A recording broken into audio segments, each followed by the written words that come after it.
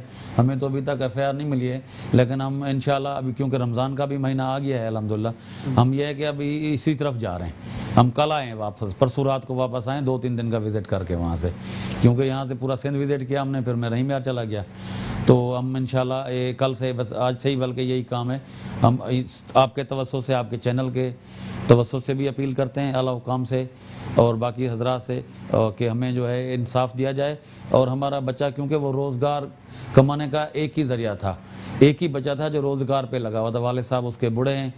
تو میں یہ بھی اپیل کروں گا کہ اس کو کسی جاب کی صورت میں، اس کا بھائی ایک پڑھا لکھا ہے، میٹرک پاس کیا ہوا اس نے، تو وہ اس کو اگر کہیں کمپنسیٹ کیا جائے گا تو وہ دعا بھی کرے گا، اور پاکستانی ہونے کے ناطے اس کا حق بھی بنتا ہے، کیونکہ ان کے ساتھ ظلم زیادتی ہو گئی ہے. ہم کسی کو بلیم نہیں کر رہے، نہ یہ کوئی خدا نہ خواستہ بلیم کا وہ ہے، یہ دہشت گردی ہے، یہ ہو جاتی ہے. ہمارا یہ ہے کہ اس کو کمپنسیٹ کیا جائے، بس یہ ہماری گھر میں واحد کمانے والا تھا؟ ایک اور بھائی بھی ہے اس کا، وہ بیمار رہتا ہے بیچارہ، کماتا ہے، مزدوری وغیرہ کرتا ہے. اس کا نام حسن ہے، اس کا نام عرفان تھا. تو وہ بیچارہ خوف سے، اور جیسے بتایا آزاد صاحب نے، ہم گئے تھے وزٹ کر کے آئے سارا ادھر. تو بہت ہی غریب لوگ ہیں. میں اپیل کروں گا کہ اس کو انصاف دلایا جائے اور اعلیٰ حکام سے کہ کوئی اگر ایک، یہ چونکہ بچہ میٹرک پاس کیا ہوا اس نے، حسن علی جو چھوٹا بھائی ہے اس کا، بڑا بھائی ہے، تو اگر یہ ہو جائے گا تو اس سے یہ ہے کہ ان کو بہت سارے غم جو ہیں ان کے دھل جائیں گے. ریاض صاحب، اس میں لیگل ریمیڈی کیا ہو سکتی ہے؟ اب اگر آپ کے احتجاج سے اور ان ساری باتوں سے اگر پھر بھی کوئی ملزمان کا پتہ نہیں چلتا ہے تو پھر آپ کیا سمجھتے ہیں کہ آپ کو کیا ایکشن لینا ہوگا؟ آگے کا عمل کیا ہوگا آپ کو؟ بالکل آگے کا عمل، ایک تو آرگنائزیشن کے حوالے سے ہم نے یہ کیا کہ اگر ہمیں کوآپریٹ نہیں کرتے پولیس یا ادارے تو ہم احتجاجی کال کر سکتے ہیں پورے پاکستان میں. یہ تو ہوئی آرگنائزیشن کے حوالے سے ہماری بات. دوسری لیگلی بات یہ کہوں گا کہ اگر کیونکہ ابھی اسٹیٹ کی طرف سے ایف آئی آر لانچ ہوئی ہے، اگر یہ اس میں انویسٹیگیٹ فردر نہیں کرتے تو ہم کمپلیننٹ کے تھرو ایف آئی آر کر سکتے ہیں لانچ کروانے کے لیے، اور ڈائریکٹ کمپلینٹ بھی فائل کر سکتے ہیں کورٹ میں. وہ کورٹ کی ہمارے پاس ریمیڈی ہوتی ہے کہ کورٹ ڈائریکشن دیتی ہے پولیس کو کہ ایف آئی آر کاٹیں، وہ کس سیکشن کے تحت کاٹیں، وہ ہمیں ڈائریکٹ مطلب وہ ہوتا ہے کہ دی جاتی ہے کہ اے ٹی سی کے سیکشنز ہوتے ہیں جو اینٹی دہشت گردی کے ہوتے ہیں، وہ سارا ہم کر سکتے ہیں. یہ ہمارے پاس ریمیڈی ہے. صحیح. اور آپ کی آرگنائزیشن اور کیا کرتی ہے؟ کیا ایکٹیویٹیز ہیں آپ لوگ کی؟ ہم لوگ ہیلتھ کو، ایجوکیشن کو، اور جو چھوٹے بڑے سماجی مسائل ہیں ان کو ایڈریس کرتے ہیں. ابھی نئی ہے، یہ رجسٹر کروائی ہے ہم نے اس کو 1 سال، ابھی 26 جون. کراچی میں ہی ہے؟ نہیں، یہ آل پاکستان کی ہے. سندھ رجسٹریشن ہماری جو ہے وہ سندھ تک ہے، اس کو ایکسٹینڈ کریں گے. لیکن یہ کیونکہ ہماری برادری کوئی 35 لاکھ کے اوپر ڈیپینڈ کرتی ہے، ہماری جو کورائی برادری ہے پاکستان لیول میں، اور میں نہیں سمجھتا کہ پاکستان کا کوئی ایسا ضلع ہو جہاں ہماری برادری نہ ہو. الحمدللہ ہر جگہ موجود ہے، اور بڑی اچھے تعلیم یافتہ لوگ ہیں ہمارے، اور پاکستان سے محبت کرنے والے لوگ ہیں.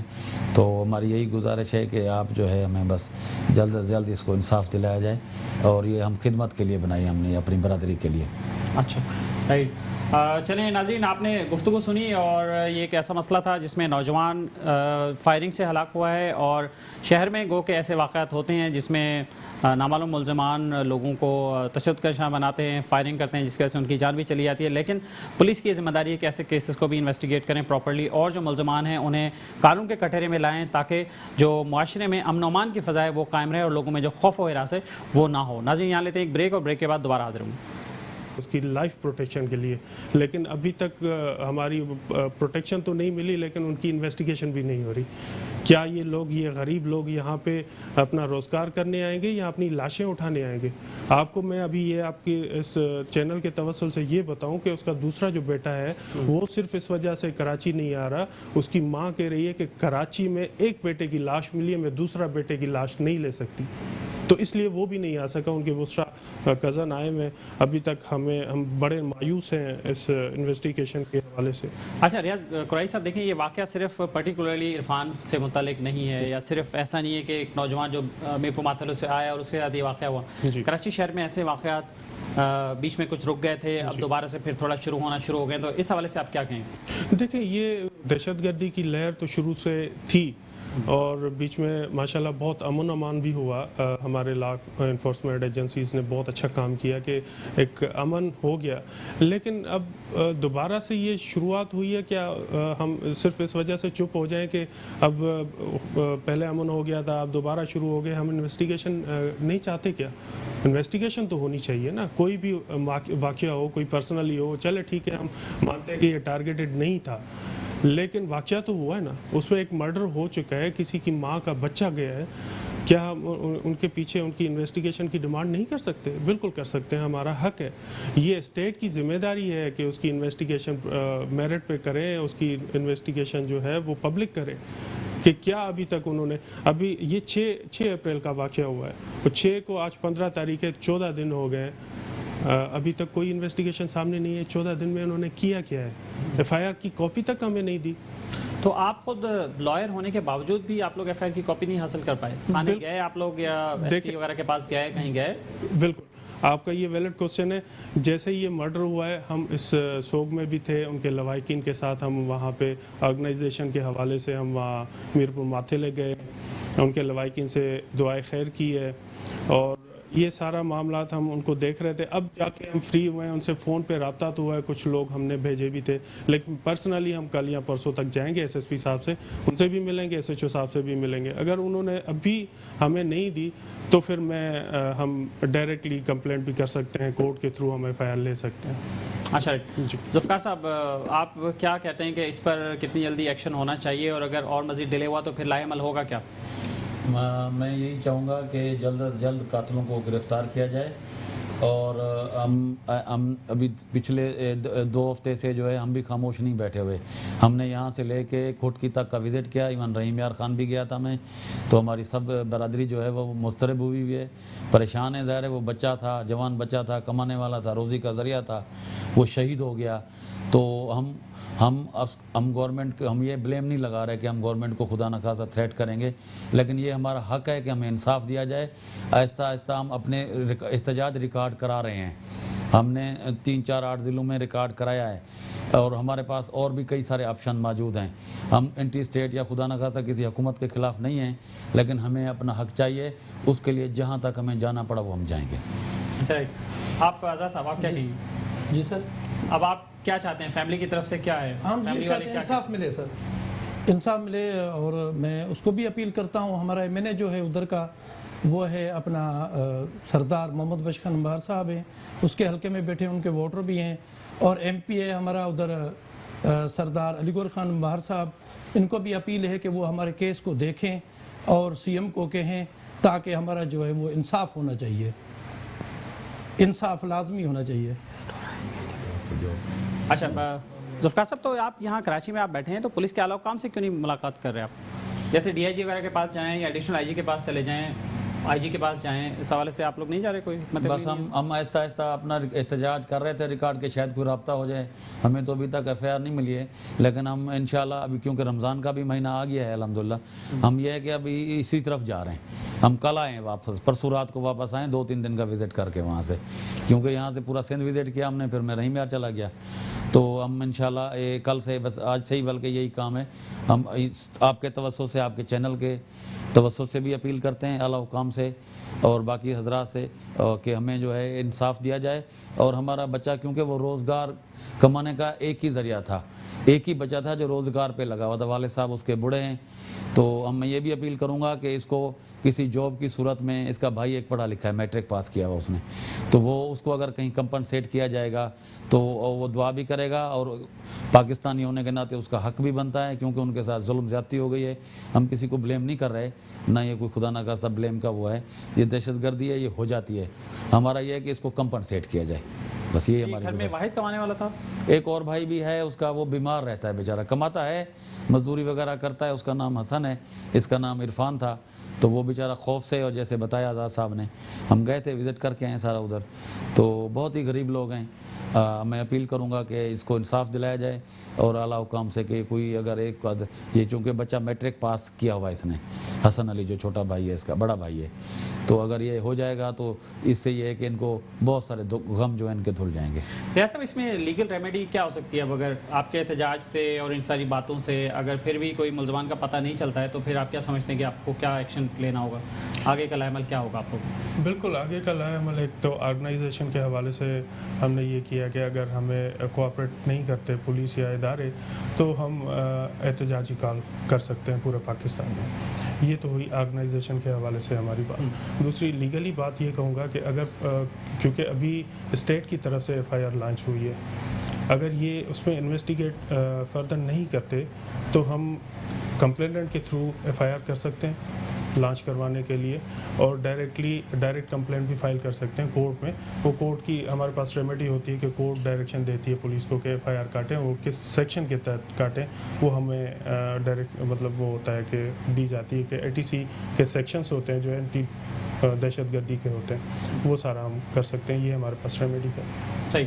اور آپ کی آرگنائزیشن اور کیا کرتی ہے؟ کیا ایکٹیویٹیز ہیں آپ لوگ کی؟ ہم لوگ ہیلتھ کو، ایجوکیشن کو اور جو چھوٹے بڑے سماجی مسائل ہیں ان کو ایڈریس کرتے ہیں۔ ابھی نہیں ہے، یہ رجسٹر کروائی ہے ہم نے اس کو 1 سال، ابھی 26 جون۔ کراچی میں ہی ہے؟ نہیں، یہ آل پاکستان کی ہے، سندھ رجسٹریشن ہماری جو ہے وہ سندھ تک ہے، اس کو ایکسٹینڈ کریں گے، لیکن یہ کیونکہ ہماری برادری کوئی 35 لاکھ کے اوپر ڈیپینڈ کرتی ہے، ہماری جو کورائی برادری ہے پاکستان لیول میں، اور میں نہیں سمجھتا کہ پاکستان کا کوئی ایسا ضلع ہو جہاں ہماری برادری نہ ہو۔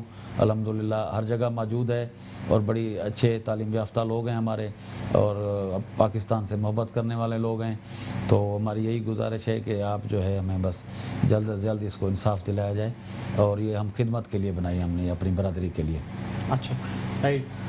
چلیں ناظرین، آپ نے گفتگو سنی، اور یہ ایک ایسا مسئلہ تھا جس میں نوجوان فائرنگ سے ہلاک ہوا ہے، اور شہر میں گو کہ ایسے واقعات ہوتے ہیں جس میں نامعلوم ملزمان لوگوں کو تشدد کا نشانہ بناتے ہیں، فائرنگ کرتے ہیں، جس کی وجہ سے ان کی جان بھی چلی جاتی ہے۔ لیکن پولیس کی یہ ذمہ داری ہے کہ ایسے کیسز کو بھی انویسٹیگیٹ کریں پراپرلی، اور جو ملزمان ہیں انہیں قانون کے کٹہرے میں لائیں، تاکہ جو معاشرے میں امن و امان کی فضا ہے وہ قائم رہے، اور لوگوں میں جو خوف و ہراس ہے وہ نہ ہو۔ ناظرین، یہاں لیتے ہیں ایک بریک، اور بریک کے بعد دوبارہ حاضر ہوں گے۔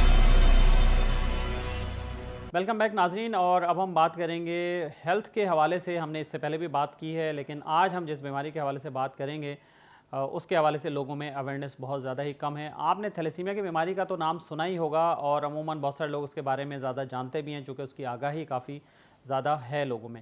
لیکن آپ نے شاید ہیموفیلیا کی بیماری کے بارے میں بہت کم سنا ہو، اور اس کے بارے میں آپ کو زیادہ آگاہی نہ ہو۔ آج ہم ہیموفیلیا کی بیماری کے حوالے سے بات کریں گے، اور آپ کو بتائیں گے کہ ہیموفیلیا سے متاثرہ جو مریض ہوتے ہیں ان کی مشکلات کیا ہوتی ہیں، انہیں کن کن مسائل کا سامنا کرنا پڑتا ہے، اور اس کے حوالے سے ہمارے یہاں سرکاری اسپتالوں میں علاج معالجے کی کیا صورتحال ہے، اور کیا حکومت اس حوالے سے کچھ کر رہی ہے۔ ان سب موضوعات پر بات کریں گے۔ ہمارے ساتھ اس وقت اسٹوڈیو میں ہمارے مہمان موجود ہیں۔ میں سب سے پہلے ان کا آپ سے تعارف کراتا ہوں۔ ہمارے ساتھ موجود ہیں مرزا عمیر بیگ صاحب، جو کہ تھیلیسیمیا سے متاثرہ ایک نوجوان ہیں، اور آفس سیکرٹری ہیں ہیموفیلیا ویلفیئر سوسائٹی کراچی کے۔ السلام علیکم۔ وعلیکم السلام۔ تھینک یو، آپ ہمارے ساتھ موجود ہیں۔ اور ہمارے دوسرے گیسٹ ہیں شبیر احمد، جو کہ ہیموفیلیا سے متاثرہ ایک نوجوان ہیں، اور شبیر احمد اسٹوڈنٹ ہیں، اور کراچی کے علاقے سراب گوٹ سے ان کا تعلق ہے۔ السلام علیکم شبیر احمد۔ وعلیکم السلام۔ اور ہمارے ساتھ ٹیلی فون لائن پر مہمان موجود ہیں محترم شیخ امتیاز صاحب، شیخ امتیاز حسین، صدر ہیں Rotary club of Karachi avenue کے۔ السلام علیکم شیخ صاحب۔ جی السلام علیکم جی، بہت شکریہ جی۔ جی وعلیکم السلام۔ شیخ صاحب ہمارے ساتھ لائن پر ہی ہیں، اور ٹیلی فون لائن پہ شیخ امتیاز حسین صاحب ہمارے ساتھ موجود ہیں۔ شیخ امتیاز حسین صاحب سوشل ورک میں کافی ایکٹیو ہیں ماشاءاللہ، بزنس مین بھی ہیں، اور Rotary club of Karachi avenue کے صدر بھی ہیں، اور روٹری کے پلیٹ فارم سے بھی بہت سارے ایکٹیویٹیز وہ کرتے رہتے ہیں۔ تو ہم سب سے پہلے بیماری کے حوالے سے بات کرتے ہیں، اور عمیر بیگ سے بات کرتے ہیں۔ عمیر بیگ، آپ بتائیے کہ ہیموفیلیا کی بیماری ہے کیا اصل میں؟ جناب یہ ایک جینیٹک پرابلم ہے، نسل در نسل پیدائشی ہوتی ہے، اور جب تک انسان زندہ ہے اس کے ساتھ ہے، اور اس کے اندر کافی مشکلات ہیں جسم کے اندر یا جسم کے باہر۔ اگر خون بہنا سٹارٹ ہو جائے تو وہ سٹاپ نہیں ہو سکتا جب تک اس کو اس کا کلاؤڈنگ فیکٹر فراہم نہ کیا جائے۔ اچھا، اس میں ماں اور والد اور والدہ سے بیماری؟ نہیں، یہ والدہ سے بیسیکلی بیماری چلتی ہے، وائی اور ایکس کی گیم ہوتی ہے، تو والدہ اس میں کیریئر ہوتی ہے، جو بیٹا ہوتا ہے وہ سفرر ہوتا ہے۔ اچھا رائٹ، اس میں تھیلیسیمیا کی طرح نہیں ہے؟ نہیں، یہ تھیلیسیمیا کی طرح نہیں ہے۔ اچھا رائٹ، اور اس میں مسئلہ کیا ہوتا ہے اس بیماری میں، پتہ کیسے چلتا ہے اس کا؟ اس کے اندر پتہ ایسے چلتا ہے کہ جب بچہ نیو بورن پیدا ہوتا ہے تو ہم تقریباً سرکمسیژن کرواتے ہیں، تو عموماً لوگوں کو سرکمسیژن کے ٹائم پتہ چلتا ہے۔ میرے پیرنٹس کو بھی میری سرکمسیژن کے ٹائم پتہ چلا کہ میں ہیموفیلک ہوں۔ اور یہ بتائیے کہ آپ کی سوسائٹی کیا کر رہی ہے اس حوالے سے؟ ہماری سوسائٹی اس وقت اس حوالے سے کر رہی ہے، سوسائٹی جو ہے بیسکلی ہماری ہم نے اپنی مدد آپ کے تحت بنائی ہوئی ہے. اس کے اندر والنٹیئر بھی ہیں اور پیشنٹ پیرنٹس سب کا اپنا اپنا کنٹریبیوٹ ہے.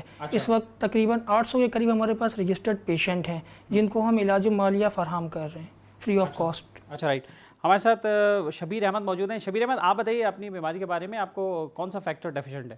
میرا فیکٹر 8 ڈیفیشینٹ ہے، ہیموفیلیا اے سیویئر پیشنٹ ہوں، اور اس میں کافی طرح کے مسائل ہوتے ہیں کہ موسم سے بھی تعلق رکھتا ہے کہ اگر گرمی سے سردی ہو جائے، بالکل بھی موسم چینج ہو جائے، اس سے ایلبو یا وغیرہ اینکل وغیرہ بلیڈ کر جاتا ہے، اور کافی مسائل ہیں اس میں. اچھا، آپ کی فیملی میں اور بھی ہیں؟ میرے فیملی میں میرے ایک بڑے بردر کو ہے، اس کو میرے بنسبت کم لگتا ہے اور اس کے ریشیو کم ہے، میرا تقریباً زیادہ ہے، تو اس کو تقریباً اگر مہینے میں 1-2 ہاتھ لگتا ہے تو مجھے ہفتے میں 1-2 ہاتھ لگ جاتا ہے.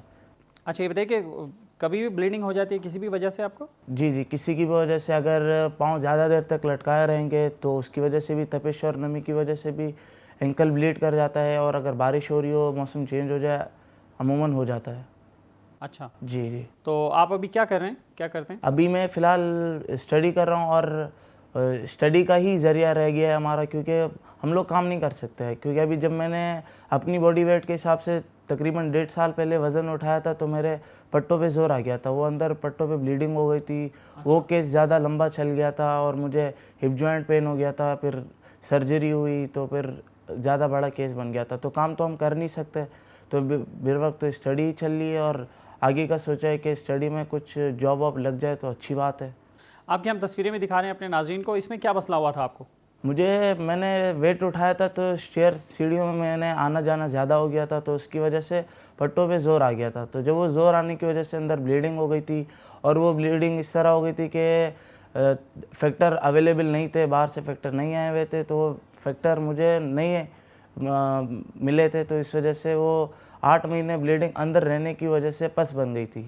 تو وہ جب سرجری NIBD نیشنل اسٹیڈیم پہ، جب وہاں ان کے پاس جب میں ایڈمٹ ہوا تھا تو انہوں نے کہا تھا کہ سرجری کے بغیر یہ ان کا پاؤں ضائع ہو سکتا ہے. تو انہوں نے کہا کہ آپ آپریشن کرنا پڑے گا. تو وہ 6 کلو تقریباً 6 کلو تک پس نکلی تھی، تو انہوں کا کاٹا گیا تھا. تو پھر ابھی اللہ کا شکر ہے اب بہتر ہے، اور سوسائٹی کی وجہ سے اور ڈاکٹر منیرہ برانی کی وجہ سے انہوں نے بہت تعاون کیا ہے. اور جب ہمیں فیکٹر باہر سے ہمارے پاس آئے تھے تو سوسائٹی نے مجھے فراہم کیے تھے، تو ان کی وجہ سے ابھی اللہ کا شکر ہے. آپ کا علاج شروع سے کہاں ہو رہا تھا؟ پہلے کسی سرکاری اسپتال میں علاج ہے؟ سرکاری میں تو مجھے پہلے فاطمہ فاؤنڈیشن میں ہو رہا تھا شروع میں، تو وہاں پہ یہ تھا کہ ڈونر کا حساب چل رہا تھا کہ ہمیں ڈونر دینے پڑتے تھے، لیکن ڈونر تو کوئی دیتا نہیں تھا. تو اس وجہ سے وہاں بہت مسئلے چل رہے تھے، زکوٰۃ فارمز وغیرہ فارمز ہر جگہ کی. تو وہاں پہ علاج تقریباً بہت کم چل رہا تھا، تک جوڑ ووڑ خراب بھی ہو جاتے تھے. تو اس وجہ سے وہاں جب سے ہیموفیلیا ویلفیئر سوسائٹی کھلی ہوئی ہے تب سے تقریباً وہاں جانا بہت کم ہو گیا ہے. اچھا، آپ سے میں بات کروں گا، یہ بتائیے کہ یہ والدہ میں ایک جین ہوتا ہے جس کی وجہ سے جی والدہ میں یہ بیماری جی والدہ میں کمی ہوتی ہے. جی عام طور پر لوگوں کے لیے سمجھنا تھوڑا سا مشکل ہو جاتا ہے کہ عام جو دوسری بیماریاں ہیں وہ تو ظاہراً نظر آ رہا ہوتا ہے کہ کوئی آپ کو جیسے تھیلیسیمیا ہے اور اس طرح کی بیماریاں ہیں چیزیں، تو یہ اس کی آگاہی آپ کیسے دینا چاہیں گے لوگوں کو؟ اس کی آگاہی میں ایسے دینا چاہوں گا، بیسکلی یہ بیماری نہیں ہے، یہ کمی ہے، کلاؤڈنگ فیکٹر نہیں ہے باڈی کے اندر. ایک صحت مند انسان میں 13 فیکٹر ہوتے ہیں، خون کو جمانے والا فیکٹر خون نہیں کو ہوتا، جمانے والا جی اس کی کمی ہوتی ہے. تو بظاہری بندہ بالکل نارمل ایک انسان میں وہ فیکٹر پورے ہوتے ہیں تو اس کا خون جو ہے وہ ایسے نہیں بہتا. جی ایسے نہیں بہتا، چوٹ لگے تھوڑی دیر کے بعد وہ بلڈ کلاؤڈ کر جاتا ہے. پر ہمارے جسم میں جو کمی ہے قدرتی طور پہ اللہ کی طرف سے، تو وہ کمی ہم آرٹیفیشل طور پہ پوری کر سکتے ہیں، پر اس میں بھی ہمیں بہت سی مشکلات ہیں آرٹیفیشل طور پہ پوری کرنے کی. کمی ایسے پوری ہو سکتی ہے، فریش فریزن پلازما لگ کے ہو سکتی ہے، کرائیوپریسبریٹ لگ کے ہو سکتی ہے، ڈرائی فیکٹر لگ کے اینٹی ہیموفیلیا جو انجیکشن ہے وہ لگ کے کمی پوری کی جا سکتی ہے. اور یہ انجیکشن کب لگتا ہے، کب ضرورت ہوتی ہے؟ یہ انجیکشن فرسٹ ورلڈ جو کنٹریز ہیں وہاں کے پیشنٹس تو تقریباً پروفلیکسس کے اوپر ہیں، انہوں نے اپنے آپ کو باڈی کو مینٹین کیا ہوا، وہ جمنگ بھی کرتے ہیں، اسپورٹنگ بھی کرتے ہیں، سب کچھ کر رہے ہیں، ان کو کوئی پرابلم نہیں ہے. پاکستان کے اندر مسئلہ ہے فیکٹر کا، تو ہم لوگوں نے اپنے تقریباً پیشنٹ آن ڈیمانڈ پہ رکھے ہوئے. جب پیشنٹ اب بلیڈ کر جائے، اب وہ نی جوائنٹ بلیڈ ہو جائے، ایلبو ہو جائے، انٹرنل یا ایکسٹرنل کہیں بھی بلیڈ ہو جائے، تب ہم اس کو ٹریٹمنٹ فراہم کر سکتے ہیں، وہ بھی لائف فلڈ کے اوپر بس. اچھا،